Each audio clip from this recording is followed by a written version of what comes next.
ഇനി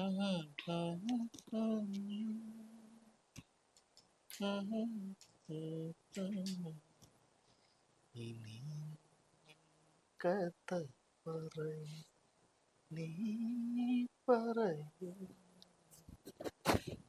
അർദ്ധനിമീലിത മിഴികളിലൂർ അശ്രുബിന്ദുവൻ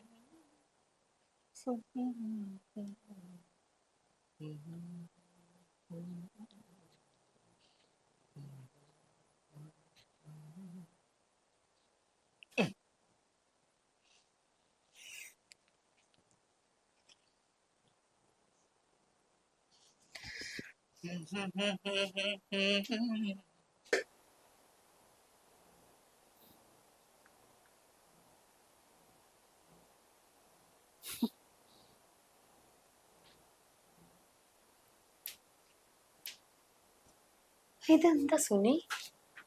ഇതെന്താ നീ അവളോട് ചോദിച്ചിരിക്കണേ? ഇന്നലത്തേതിൽ നിനക്ക് സാറ്റിസ്ഫാക്ഷൻ ആയോന്ന്?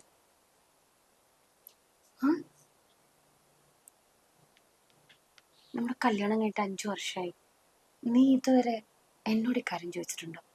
നിന്നോട് ആരെന്റെ ഫോൺ എടുക്കാൻ പറഞ്ഞു? എപ്പോഴെങ്കിലും നീ ഒന്ന് സംസാരിച്ചല്ലോ. കഴിഞ്ഞ 6 മാസമായി നീ വീട്ടിൽ ചിരിച്ചിട്ട്, നമ്മുടെ കുഞ്ഞിനെ ഒന്ന് എടുത്തിട്ട്, ഞാൻ ഉണ്ടാക്കിയ ഭക്ഷണം കഴിച്ചിട്ട്. നീ ഇതൊക്കെ കാണിക്കുന്നത് അവൾക്ക് വേണ്ടിയല്ലേ? ഒരു കുഞ്ഞും ഭാര്യയൊക്കെയുള്ള ഒരാളെ പ്രണയിച്ച് വഞ്ചിച്ച് കൂടെ കൂട്ടി, അതും സ്വന്തം ഭർത്താവിനെയും മക്കളെയൊക്കെ ഉപേക്ഷിച്ച് അവൾക്ക് വേണ്ടിയല്ലേ നീ ഇതൊക്കെ ചെയ്യുന്നത്? ചെയ്തോ, കുഴപ്പമില്ല.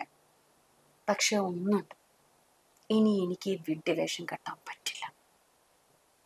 നിന്റെ ഭാര്യ എന്ന ഈ വിഡ്ഢിവേഷം ഉണ്ടല്ലോ, അതെനിക്കിനി കെട്ടാൻ പറ്റില്ല. നീയും ഞാനും നല്ല രീതിയിൽ ജീവിക്കുന്നുണ്ടെന്ന് കരുതിയിട്ടാ നമ്മുടെ മാതാപിതാക്കള് ഇപ്പോഴും സന്തോഷമായിട്ട് ജീവിക്കുന്നത്. പക്ഷെ നമ്മളോ, 2 പേരും 2 റൂമില്. നീ ഫുഡ് കഴിക്കുന്നില്ല.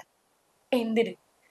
ഞാൻ പ്രസവിച്ചതാണെന്ന പേരില് നമ്മുടെ കുഞ്ഞിനെ ഒന്ന് നോക്കുന്ന പോലില്ല നീ. ഇനി ഇത് പറ്റില്ല. എനിക്ക് ഡിവോഴ്സ് വേണം. ഇനി ഇങ്ങനെ 2 പേരും മുന്നോട്ട് പോകാൻ പറ്റില്ല. 2 പേരും മ്യൂച്വലായിട്ടാ ഈ വീടിന് പൈസ ചിലവാക്കിയിട്ടുള്ളത്. ഒന്നെങ്കിൽ നീ, അല്ലെങ്കിൽ ഞാൻ. നിനക്ക് തീരുമാനിക്കാം. പക്ഷേ ഈ റൂമിൽ ഞാൻ ആദ്യം ഇറങ്ങിയ ചെയ്യുന്നത് നിന്റെ അമ്മയെ വിളിച്ച് ഇക്കാര്യം പറയല.